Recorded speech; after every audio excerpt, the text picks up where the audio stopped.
Usia kehamilannya masih muda, ibunda dari Rafathar ini pun membatasi kegiatannya untuk syuting.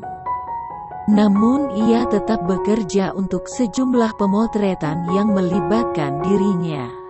Seperti yang terlihat dalam hasil pemotretan yang ia lakukan dengan tas produk lokal bernama ROUNN. Nagita tampil memukau saat perilisan tas terbaru. Baru dirilis beberapa hari. Sejumlah tas tersebut laris manis dan sudah terjual habis. Hal itu diketahui dari postingan Instagram ROUNN yang mengumumkan sejumlah produknya telah sold out. Memang, penampilan Gigi memamerkan produk tas tersebut terlihat sangat menarik dan fashionable. Tak heran jika produk tas tersebut langsung diminati banyak orang.